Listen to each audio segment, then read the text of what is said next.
Good afternoon. Thank you so much for being here at the first intersections of the program year. We always have intersections from September to May, and so I'm super glad that you are here for the start of our year. I'm Connie Ryan. I'm the Executive Director of Interfaith Alliance of Iowa, and intersections really at its core is having civil conversations about issues that really matter in our communities and in our state. And so I'm glad that you are here with us to have this really super important conversation about Project 2025. But before we get to that, I want to tell you a couple of other things. On the table over where you check in, there's a little postcard that you are welcome to take with you. It is the schedule for the year, and so you'll be able to see who the upcoming speakers will be and the upcoming topics. And so that goes through, as I said, through May. So take that with you. Feel free to take a couple extras with you and give to a friend if you think that they might be interested in attending Intersections any of the months ahead. Intersections is always on the first Friday of the month. And then on the table in front of you, there's another flyer because we like to kill trees, sorry. And you'll see a number of different events coming up. We've been doing a series on the documentary God and Country, where we show the documentary and then we have a discussion on what you see in that. And we are returning to, we being me, are returning to Cedar Rapids on Sunday, October 6th. It's in the afternoon at 2:30 at First Congregational UCC. And so you are welcome to attend that. You don't have to register for that event. You can just show up.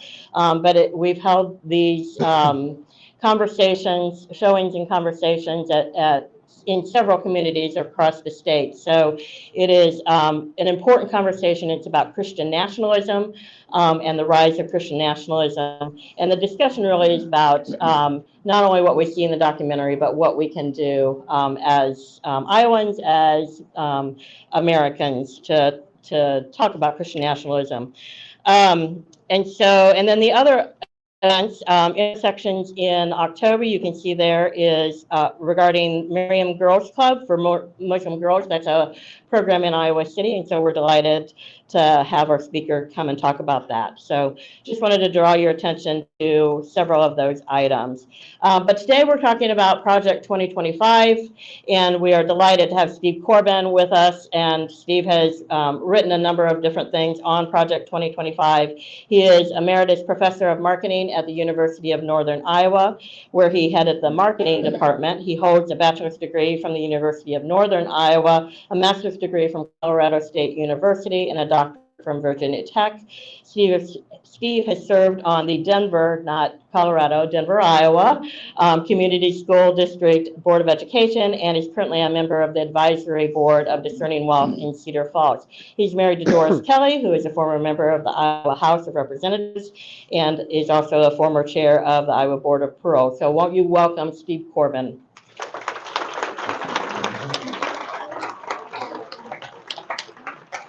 Thank you, Connie. Thank you, Connie. Can you hear me back there okay? We're doing fine. Good.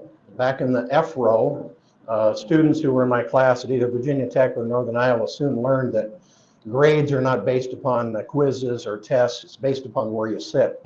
There's the A row, B row, C row, D row, and seeing who's back there in the back row, a former legislator. Anyway. First of all, you need to know that I'll be sharing information with you about the Heritage Foundation, as well as 2 op-eds that I've written about Project 2025. And you need to know that all the information is research-based and verified by a multitude of references.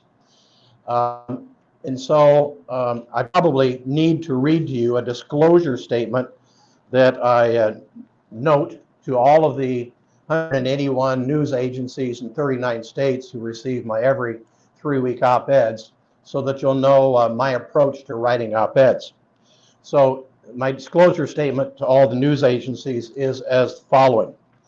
My attempt at writing op-eds since 2013 has been to try my best shifting from today's journalism style of my truth to the old school journalism focused on research-based truth, and as close to scholarly research as possible to restore journalism credibility and provide a value-added op-ed to the reader.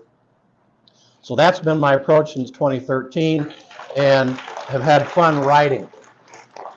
Now, I have to be very careful here because I know what I happen to say is I know online is Pastor Dave, who lives in Storm Lake, who I know very well, former high school classmate of mine, who I knew as Carol Fitzgerald back in the class of 1966, that's AD, in case you're wondering, and my executive editor and boss, Doris Kelly.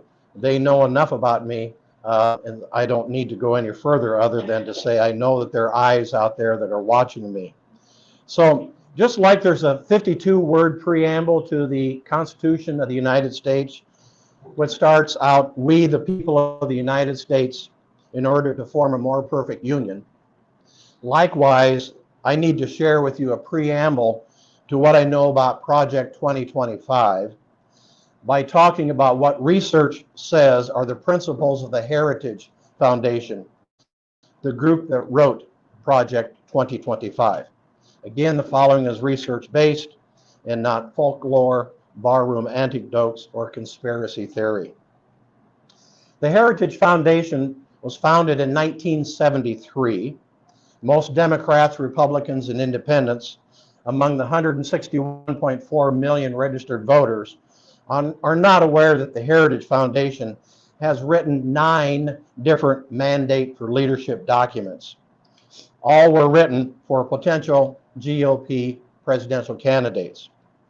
The first project written by the Heritage Foundation was in 1981, written for a guy you may have heard of, name of Ronald Reagan.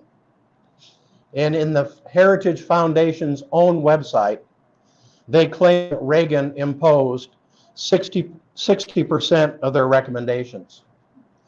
Other similar documents were written in 1984, 1988, 1996, 2000, 2005, 2016, 2020, and most recently titled Project 2025.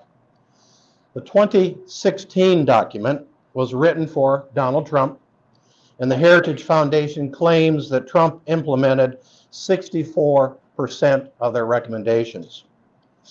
Now, the Heritage Foundation has been touted by many people as the as in biblical the, most powerful think tank in Washington, D.C., where elected Republicans and even Republican governors and state legislators follow Heritage Foundation's recommendations, beliefs, philosophies, and values. So again, the Heritage Foundation has been around since '73. They have written 9 different mandate for leadership documents to budding Republican presidents, and therefore Project 2025 should not be a surprise.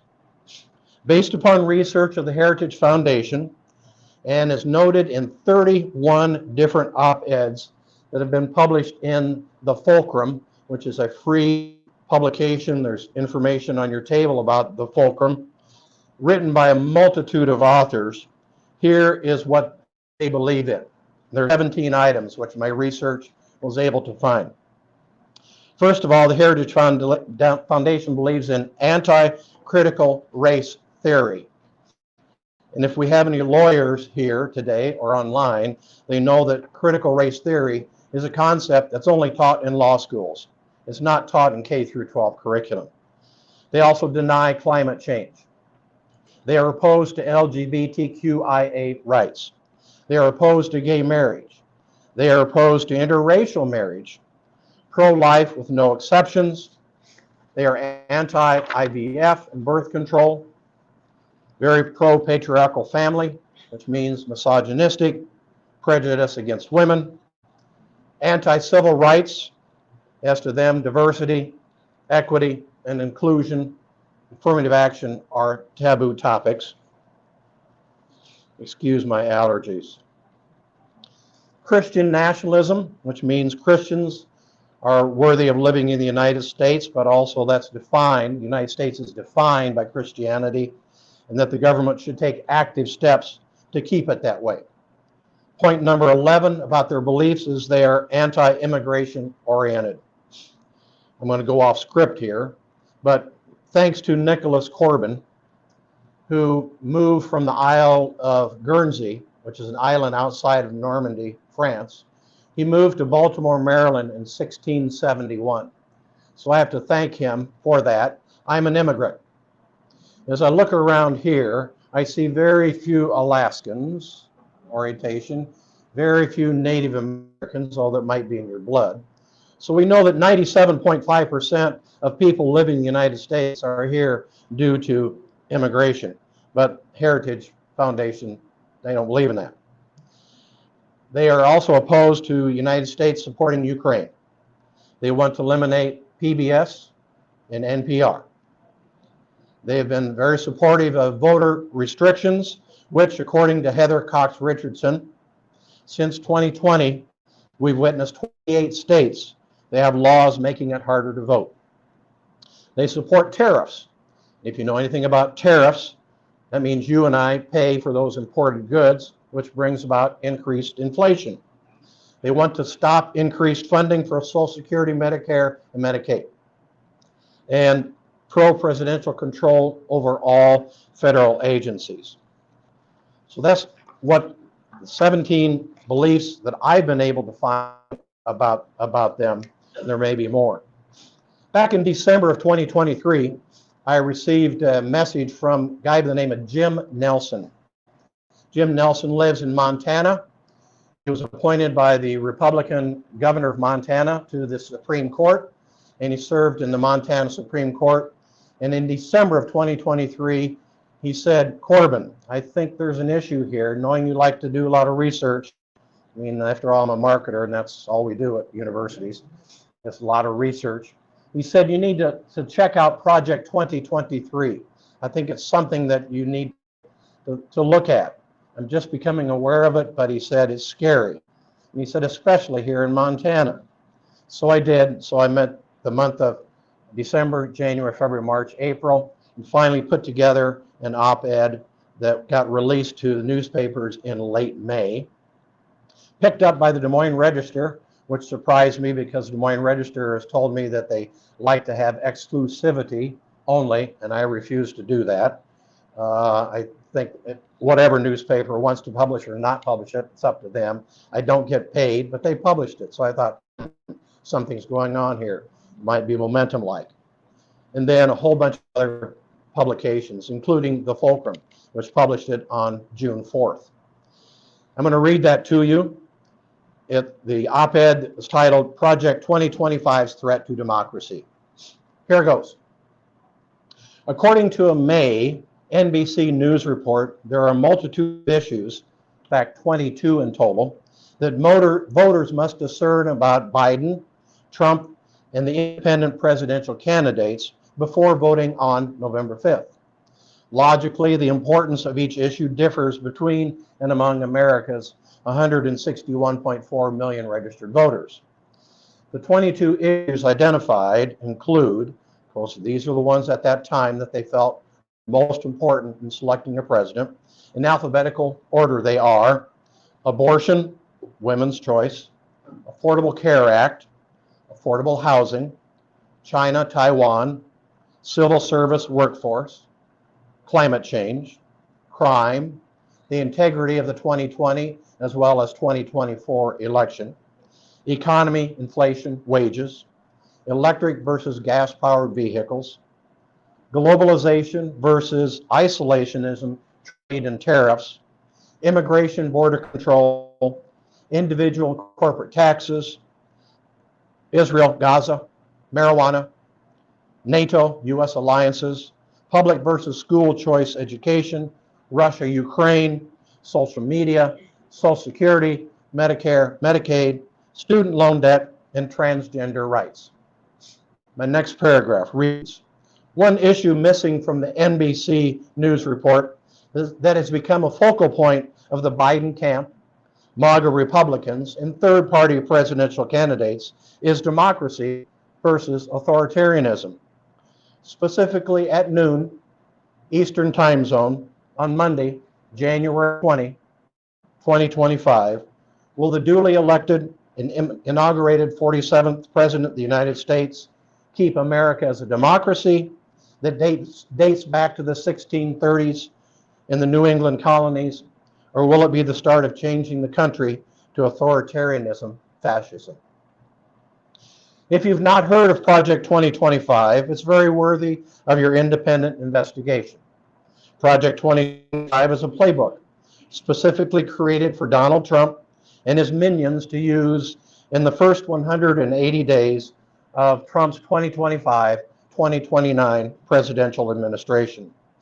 The far-right extremism-based Heritage Foundation proudly takes claim for facilitating the creation of the 887-page Turning Democracy into an Authoritarian Country document. Project 2025's 2 editors had assistance from 34 authors, 277 contributors, a 54-member advisory board, and a coalition of over 100 conservative organizations such as the American Legislative Exchange Council, which I know our legislators that are here are aware of, ALEC, the Heartland Institute, Liberty University, Middle East Forum, Moms for Liberty, NRA, Pro-Life America, and Tea Party Patriots. Project 2025 is a serious endeavor, if Trump returns to the White House, to make America a fascist country. After all, on May 20, Trump posted a video on his Truth social media account depicting his 2025-2029 administration as a unified Reich. P.S. Hitler's Third Reich occurred 1933 to 1945. Download Project 2025's website, which is noted in my op-ed, and you have it before you, so you can check out this concerning manuscript that tells Trump what specifically to do from January 20 to July 18, 2025, to convert America into an authoritarian regime. The 30 chapters of Project 2025 are a daunting read. So what I'm going to be reading to you now in the next 3 paragraphs are important. Yes, there'll be a quiz on this. Project 2025 proposes, among other things, and while I'm reading these, think of the consequence of each and every one. Eliminating the Department of Education. Eliminating the Department of Commerce. Deploying the U.S. military whenever protests erupt. Dismantling the FBI. Dismantling the Department of Homeland Security. Removing sexual and gender-protected discrimination, and terminating diversity, equity, inclusion, and affirmative action. Additional mandates include siphoning off billions of public school funding, funding private school choice vouchers, phasing out public education's Title I program, gutting the nation's free school meals program, eliminating the Head Start program, banning books, and suppressing any curriculum that discusses the evils of slavery. Project 2025 also calls for banning abortion, which makes women second-class citizens, restricting access to contraception, forcing would-be immigrants to be detained in concentration camps, eliminating Title VII and Title IX of the Civil Rights Act, recruiting 54,000 loyal MAGA Republicans to replace existing federal civil servants, and ending America's bedrock principle that separates church from state. An article in Political, February 20, described Project 2025 as an authoritarian Christian nationalist movement and a path for the United States to become an autocracy. Several legal experts have indicated implementing the 180-day manual would undermine the rule of law and the separation of powers. As noted earlier, Project 2025 is worthy of your independent investigation. So that you'll be in the know to what authoritarianism looks like, seriously consider reading one research book per month for the next 5 months. Remember, this is written in May, first part of June, as pre-election homework. Here's my suggested reading assignment. For the month of June, read Timothy Snyder's On Tyranny, 20 Lessons from the 20th Century. It's a quick read, #1 New York Times bestseller. For the month of July, I recommended readers to read Anne Applebaum's Twilight of Democracy, The Seductive Lure of Authoritarianism. And I recommend you go directly to chapters 4, 5, and 6 to get to the bottom line. For the month of August, I recommended my readers to read Heather Cox Richardson's Democracy, Awakening, Notes on the State of America. As I read Heather Cox Richardson every day, and I hope you do too. Off script there, Carol. She has 319 references in here. A very credible and honest read. For the month of September, I recommended that people read Barbara McQuaid, 2024 book titled Attack from Within, How Disinformation is Sabotaging America. And she only has 1,717 reference citations here. It's what I call an honest read. And last, for the month of October, read George Orwell's 1984. Carol, you remember reading this in Humanities 1 at UNI? I had to go back and reread it. Very daunting. Orwell's novel shows Americans what life would be like under totalitarian and oppressive rule. The last paragraph of this op-ed reads, reading even just one of these books will enable you to discern political candidate and party-based disinformation, misinformation, and propaganda from truth. Ready to vote on November 5 and keep America a democracy. So there's 13 reference citations to that op-ed. Right after the Fulcrum published my op-ed that I just read to you on June 4th, I received a call from David L. Nevins, who's the co-publisher, co-editor of the Fulcrum, chairman of the Bridge Alliance Education Fund, and he said, Corbin, do you know what's going on? I said, about what? He said, your op-ed. What do you mean? He said, my op-eds usually get between 3,000 and 3,500 reads. Yours has hit 74,500. I want to do a follow-up. Can I have your permission? I said, you're asking for my permission? you're the publisher, you're the editor. Yeah, but you got this piece going. I said, don't forget Jim Nelson, Montana Supreme Court. So, yeah, that's true. I said, I'm thinking about having follow-up op-eds. There's 30 chapters in Project 2025. I'm going to try to seek people from the left side, the right side, down the middle, cross-partisanship, and have them write have each of those 30 people write something about one of those 30 chapters. I said, go for it. He said, would you like to write any? He said, oh, my Lord. Takes me a long time to do research? No. But I'll give you a follow-up down the road. And so here are some of the 30, now it's 31 op-eds that are available in the Fulcrum. And all you need to do is do a search and just write in any one of the titles I'm going to give you, comma, the Fulcrum, and it'll pop up and you'll see reference to all of them that are available. So I'm just going to read some of these that are available and have been since my op-ed June 4th. There's one just deals solely with the Department of Education and what's in the playbook and what they want to do about that. One on Department of Defense, another one on the Department of Energy. My friend Saul Shapiro, originally from San Diego, was the editor of the Courier in Cedar Falls, Waterloo, lives now in Raleigh, North Carolina, wrote on the Environmental Protection Agency. Another op-ed on education savings account, Department of Veteran Affairs, Department of Homeland Security, Affirmative Action, Federal Parents' Bill of Rights, Department of Labor, Department of State, Department of the Interior, Federal Communications Commissions. Again, these are individual chapters within this book. Department of Health, Human Services, Voting Rights Act, Christo Fascist Manifesto, Schedule F, Threat to Democracy. 3 days ago, David Nevins and his co-editor published one just dealing with the Department of Justice.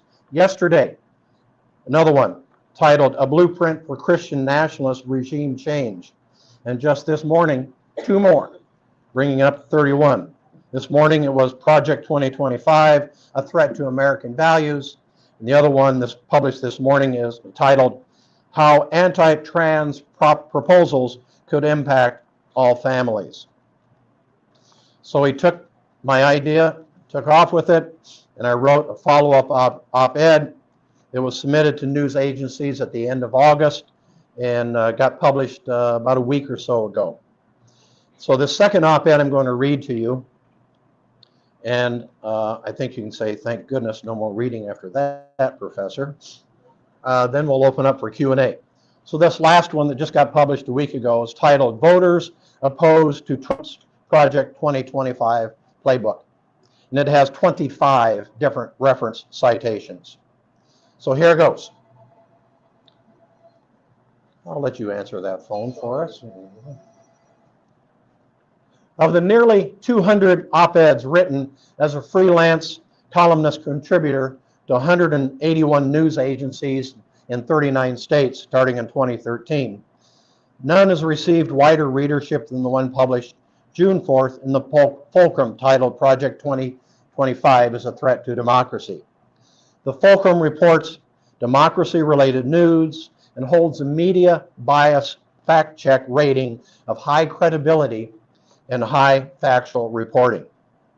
After the record-breaking op-ed, 74,500 views, the Fulcrum published a cross-partisan analysis of Project 2025 that relies on unbiased critical thinking, re-examines outdated assumptions, and uses reasoned scientific evidence and data in analyzing and critiquing Project 2025. Here's the link to read all 28, now there are 31, of the Project 2025 cross-partisan op-eds, which are void of predetermined left or right-wing solutions that explores the nuances and complexities of Project 2025. And again, you can go to any one of these just by typing in Project 2025, comma, the Fulcrum, and the whole list will come up.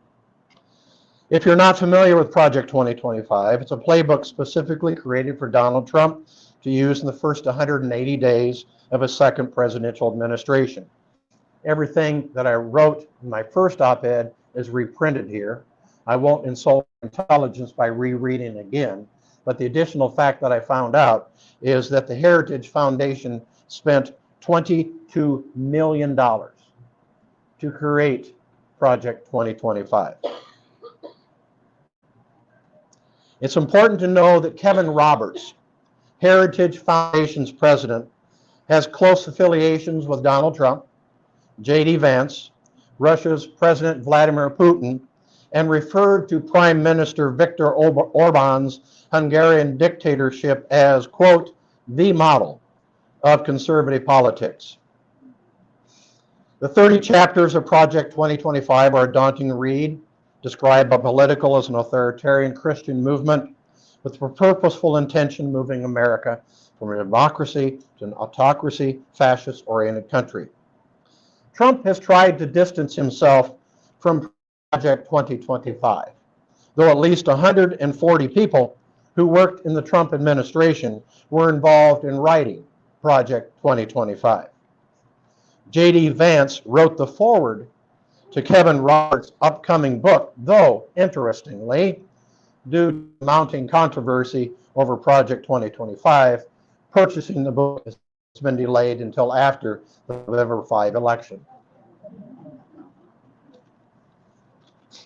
Additionally, 23 videos with 14 hours of content have been prepared to coach future Trump administration appointees on how to implement Project 2025's 30 chapters worth of Changing America form of government and undermine the rule of law, separation of powers, civil liberties, and separation of church and state. Those are the four main principles. Rule of law, separation of powers, civil liberties, separation of church and state. 29 of the 36 training video speakers have worked for Trump or Vance. At 9:39 a.m. on July 5th, Trump posted on his Truth Social website, and I quote, "I know nothing about Project 2025. I have no idea who is behind it. I disagree with some of the things they're saying." End of quote. Will Bunch, who's a national columnist, wrote in a Las Vegas Sun op-ed, and I quote, "I wish Trump luck in getting a single person on either side of the political divide to believe that he knows nothing about Project 2025, yet somehow knows that he disagrees with most of it." And indeed, this is Trump's 2024 version of the big lie. So let's see. Fallen U.S. soldiers are suckers and losers. We had a stolen 2020 election. The January 6th rioters were very special. Didn't know E. Jean Carroll. Didn't have sex with a porn star. U.S. confidential classified documents are personal. America is a third world country, and now I know nothing about Project 2025. Do we have any lawyers here? Thank you. Correct me if I'm wrong. In my next paragraph. There is a preponderance of evidence, a standard of proof used in most civil trials, that links Trump and Vance to Project 2025. Thank you. A July 8, July 11 YouGov poll found 59% of American adults are aware of Project 2025, comprised by 71% of Democrats, 55% of Republicans, and 50% of independents. A YouGov survey found that 67.8%, about two-thirds, of the proposed Project 2025 policies are opposed by Americans. Might this suggest about 1 of every 3 adults, possibly MAGA Republicans, favor presidential dictatorship, Christian nationalism, and the power of white male supremacy? Project 2025 is an issue every registered voter ought to become very knowledgeable about.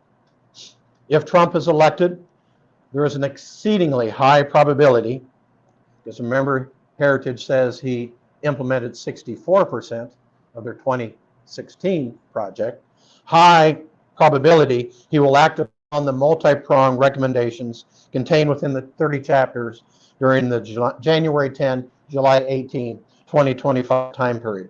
Change America from a democracy to a authoritarian fascist country, just like China, Russia, Iran, North Korea, Venezuela, and Hungary. Last paragraph. This is not an election to sit out. Your vote on November 5 will identify the future lifestyle of your children, grandchildren, and heirs down the road, should they decide to reside within the United States of America. With that, I am done talking about what research I've been able to find, and I'll open it up for any questions that you have. Carol, how are we doing on time? There she is. So it is. And you need to know if there's any question that's asked, I'll have my executive editor answer it. It is our habit at intersections that if you'll raise your hand, I will bring you the microphone. And if you don't have a microphone in your hand, then don't talk out loud at people because folks online can't hear you. So I'll start this way and work my way around. It's my understanding that the Heritage Foundation was for many years sort of a mainstream right-wing, mainstream conservative organization, but took a major lurch to the right with the Project 2025. Is that true? Doris, you want to answer that? In my opinion, based upon what I've been able to read, yes. But it's been building up since 1973. Again, personal opinion, seeing how they boast about Trump implementing 64%. They're probably disappointed in that, want that percentage to be higher. And they know what they know about Trump, as you and I know what we know about Trump. And I think this gives them an opportunity. Especially, this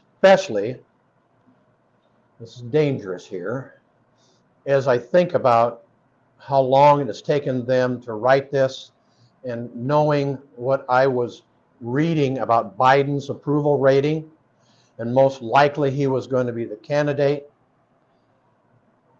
they may have seen this as the golden opportunity. Let's go. We need to lay it all out. Great question. Personal opinion. I think you're onto something. You need to write an op-ed. Yes, sir. I want to thank you, first of all, for coming here and helping to educate us on a very scary document, and to commend everybody that's here. And I want to urge people to do more than to get out and be active. And as, who was it? Yeah, Michelle Obama said, do something. I know personally there are a couple of organizations, Lynn County Democrats, who have an office in Town and Country, and Indivisible, the local Indivisible chapter. And of course, there's many. And I would recommend one resource that you get sent to your email every day, and that is Robert Hubble. He's an excellent resource, and every day, and he's very upbeat, and every day he lists at the end how you can get involved in practical ways. So, thank you. As the director of Interfaith Alliance of Iowa, I just need to say that we are a nonpartisan organization, and you all get to say what you want to say, but our goal here is to educate folks on the issue, and then what you do with that in terms of voting and action are up to you. So, and I would guess that the church would echo that as well. So.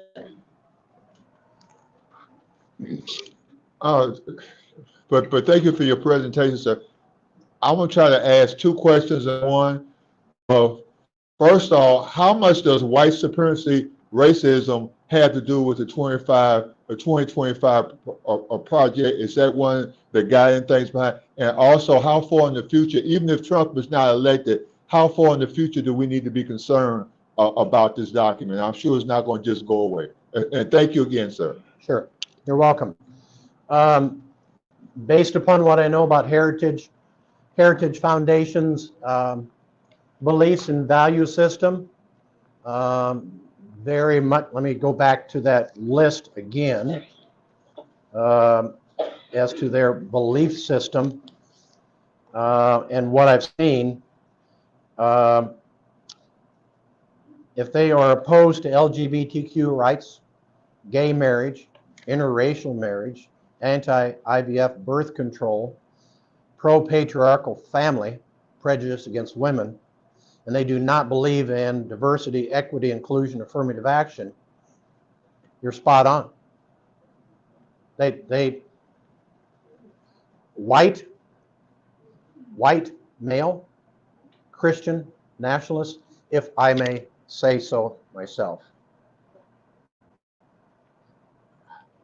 I think since they've been around since 1973 and have published 9, in essence, projects for presidential candidates on the Republican side, if Trump were to be defeated, I doubt if they'll give up. I think they will keep hanging in there. When we had, just based upon when we had Democrats as president since Ronald Reagan's time, did they fold up shop? No, they kept on going. And therefore, I think this is an entity that we're going to have to continue to live with. Sure, you're welcome. Over the years, I've been involved with several social movements, one of them just feminism, also the peace movement. And within these movements, there's always division. And I'm wondering, how monolithic is this group that's doing Project 25 right now? Are there serious schisms, and how well do they hold together? That's an excellent question about, I'm not aware of any division whatsoever. Seeing the number of former Trump and Vance employees who are working, who helped create this project, 29 of 36 speakers in the video worked for Trump and Vance. I'm not seeing any division. And I'm not seeing, no. Has anyone in here seen any counter from any Republican saying, I don't believe in Project 2025, other than Donald Trump, who says he doesn't know about it? And I'm serious. Is there anyone here who's read or heard anything about anyone, Liz Cheney? Yeah, she spoke about that. Adam did the other night. That's correct. 2 people, but are they still Republicans? Liz, yes. Adam, probably yes, but their values are shifting. I'm not aware of any division that's going on. But you're right. In most groups, there's usually one or more who, after a while, get fed up. This is not a question for the speaker. My question to you is, are you paying attention to what's going on in the state of Iowa? Do I need to say any more? When you think of what he has shared with you regarding Project 2025, it's already occurring in Iowa. So take time to think about everything that's happened, from the school vouchers to the AEAs, yet we're forming an AEA. We're actually setting up the administration in Des Moines. How many departments, how many things have been pulled together?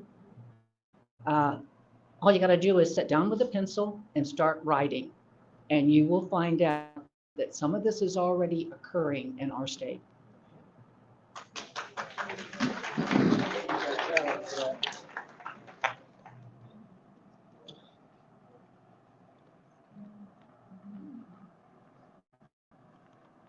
Surprised we don't have a comment from my classmate Carol.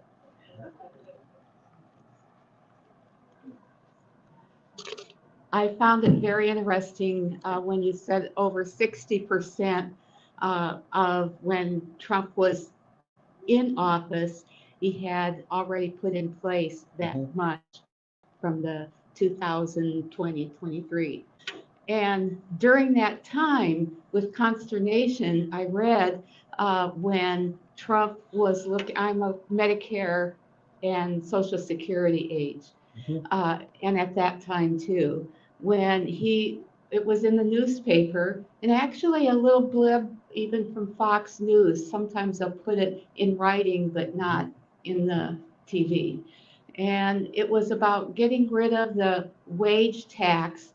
That is what causes us to have Medicare and Social Security. In other words, the 7% put in by the companies and the 7% by you. And of course, we, when it began, all contributed to our parents and grandparents. And so that's an important part of it, that we're all helping each other. And 3 times I saw that at 3 different occasions, and they told him at that time, wait till he's elected again. The actuary for Medicare and Social Security did an actuary statement indicating that in 3 years there would be no Medicare and no Social Security because there would be no funds coming into it, as opposed to what you hear if they do nothing now. In 1934, we would be getting about an 80% level of Medicare and Social Security. So it sounds like that is going to be on the books again. And so just for, when you're talking at Methwick or Cottage Grove or whatever, read up on that and share it. And we do have, from a research perspective, we do have to say that while the Heritage Foundation says that Ronald Reagan implemented 60% of their recommendations and that Donald Trump implemented 64%, that could be a tautology. That just could be Heritage Foundation saying, look what we did, good job, keep sending in money, let's continue this. But then again, it may have actually happened. I've yet to read a follow-up to the Heritage Foundation's claim that Ronald Reagan did implement 60% and Trump 64%. But if you look at some of the issues that I laid out for you, all of us have seen a lot of these implemented. And so it could be very, very true that he did follow through and what the Heritage Foundation recommended back in 2016. Carol, you had... I would like you to repeat the 4 principles that you gave. Sure. Thank you. I will do that.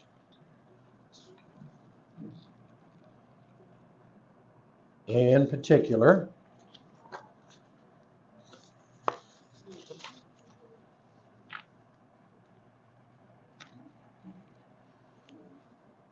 rule of law,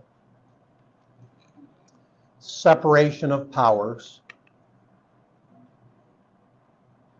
civil liberties, which gets back to your question earlier, civil liberties, which are quite immense, and separation of church and state. If you read the mandate for leadership, the conservative principle, you'll see that there are 4 major categories that they say that we need to have in the United States. And those are those 4 that I just shared with you. Then they go into each of the 30 chapters of what they'd like to do. What would we like to do with the Department of Education, Department of Defense, boom. But those are the 4 main ones. And you look at those 4, that's saying quite a lot right there. But I'd recommend that you just go to Google search any topic, say Department of Energy, Environmental Protection, Department of Commerce, comma, the fulcrum, and you'll see everything. What's at the bottom of the op-ed is a quick link to all the rest of the now 31 op-eds that are available. The fulcrum, Fulcrum. It's free. David Evans and Heather Cox Richardson are my 2 go-to. Now I need to add 1 more for your recommendation. Yes, ma'am. From online, who is a countervailing think tank to the Heritage? I have no idea. Who is the, I have no idea. I do not know. I think there's probably a couple. Brennan Center comes to mind, and there's some other national organizations that would counter a lot of the state innovative exchange. Yeah. Especially To counter ALEC. But I don't know any that have taken Heritage Foundation on directly in this concept. That's a misinterpretation of your question. Yes, sir. Again. This may not be fair, but could you take one of those chapters and talk about some specific things that they are talking about, how they plan to have those accomplished?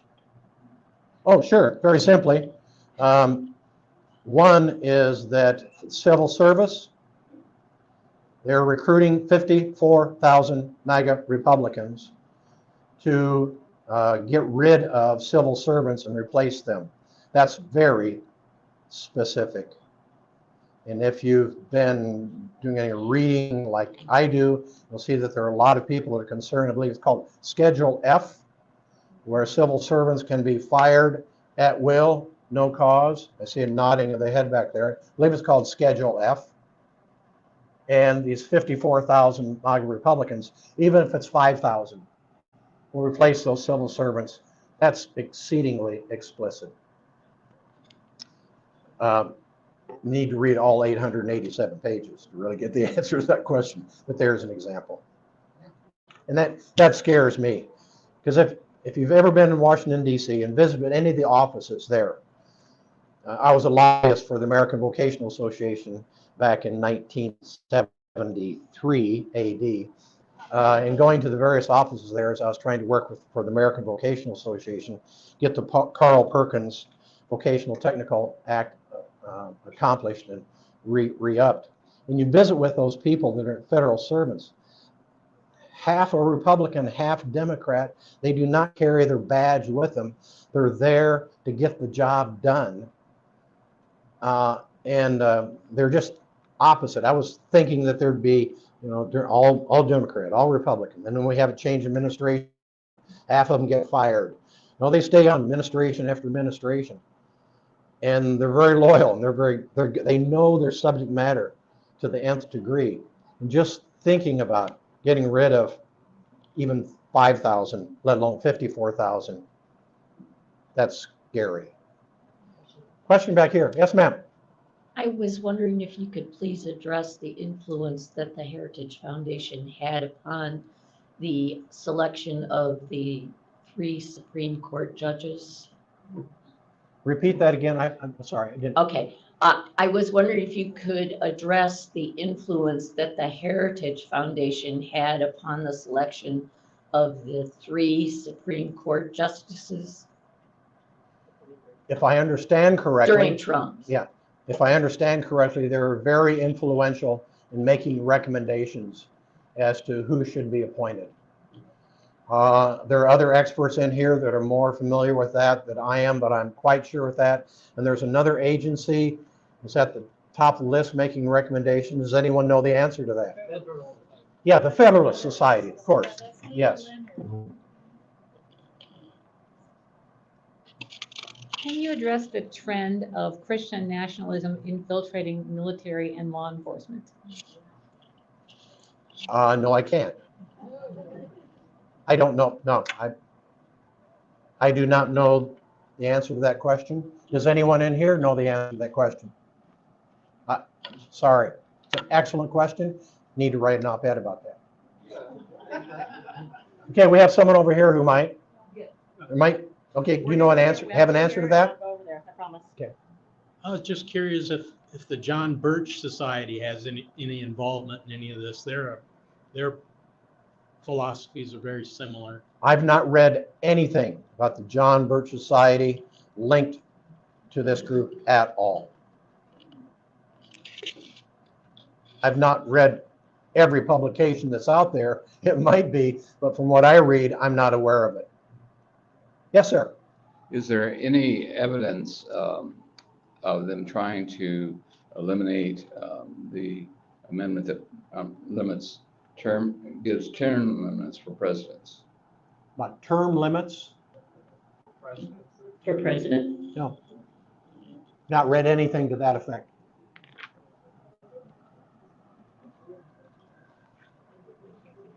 If others in here have, speak up, but I'm not aware of it. I just want to say that if you are willing to do more reading, the book called Jesus and John Wayne takes many of these questions that have relate to the historical building of what we have now. He talks about that. Jesus and John Wayne.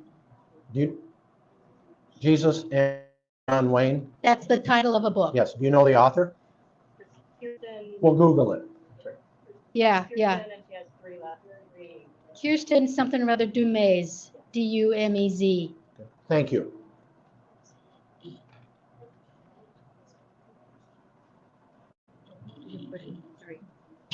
I got a quick question about Leonard Leo. Is he an operative still?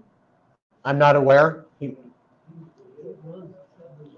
In this particular project, 2025, I'm not aware of it, not read that per se. I know he's an operative in a lot of things, but I cannot tell you if he's been actively involved in project 2025. Very fair question.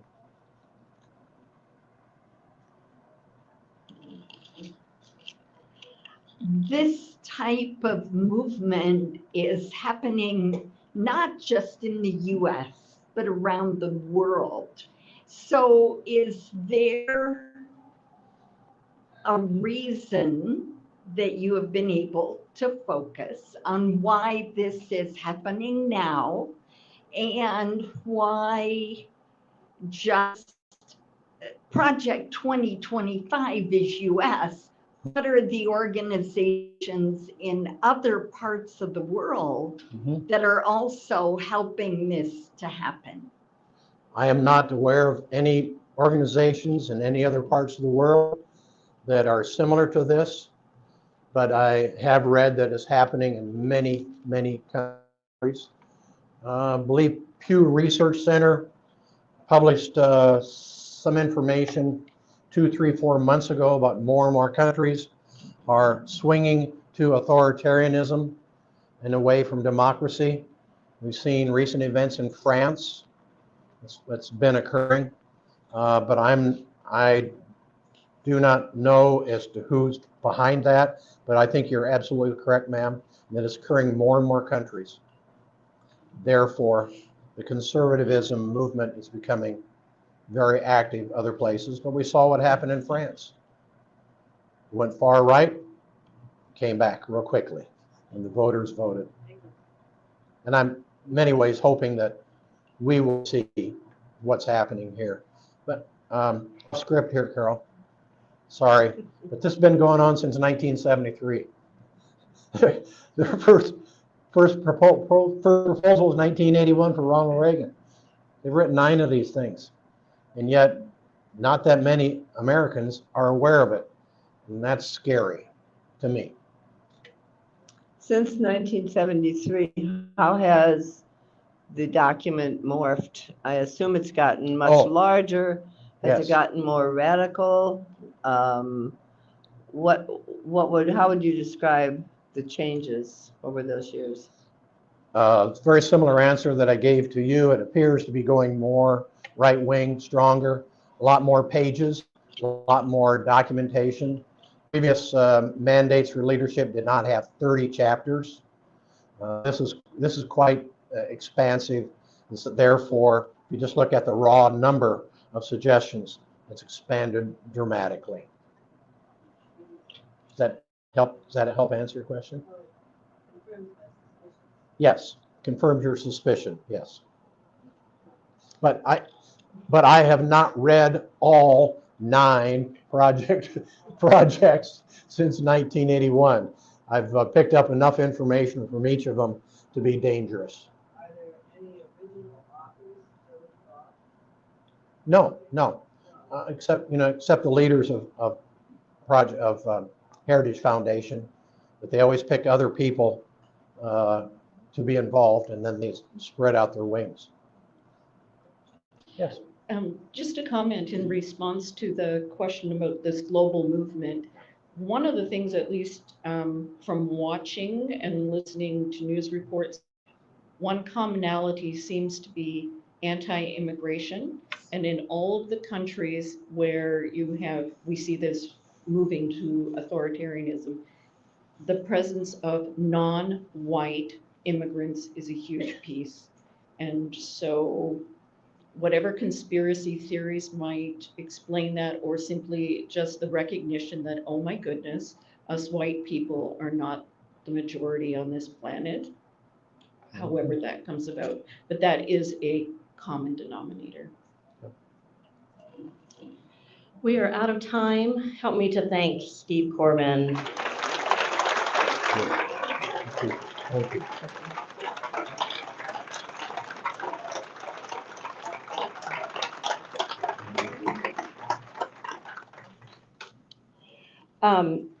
We are doing an additional event not related to intersections, and you'll see on the flyer on your table the Interfaith response to Project 2025. Guthrie Graves Fitzsimmons is new to our national organization, Interfaith Alliance of Iowa, but he has an enormous amount of information and work in this area. And so he is doing an online event with us, specifically with Interfaith Alliance of Iowa. And so you'll be able to register for that. That information will be on our website. It'll come out in our weekly email. So if you're on our email distribution list, you'll be able to sign up for that. It'll be Zoom only. And so I encourage you to continue learning. As I said earlier, we are all about making sure you have the information and the tools to be able to share the information with friends and family as well. So I encourage you to be part of that Zoom on Monday, September 23rd, 6:30 p.m. It is virtual only, and I would imagine we will have quite the crowd to be able to do that. So folks in the room, folks online, I encourage you to be part of that. For folks in Cedar Rapids, would again reiterate the God and Country event at First Congregational Church on Sunday, October 6th. If you're not on our email list, if you're new to us, welcome, first of all, but also would encourage you to join the list. We do a number of events, as you can tell, but also send out a lot of good information, including during the legislative session. So I want to point out that if you have your lunches and your glasses and your mugs and all of that, it all goes that way. You're responsible for doing that yourself, and they compost and the church does an amazing job of recycling, etc. So we would ask you to take all of your stuff that way. So did you have something? Yeah, the question was, could we make the list of books available that Steve talked about? And yes, we can make that list available. So thank you all. Thank you for being here. Thank you for being online. Have a great weekend.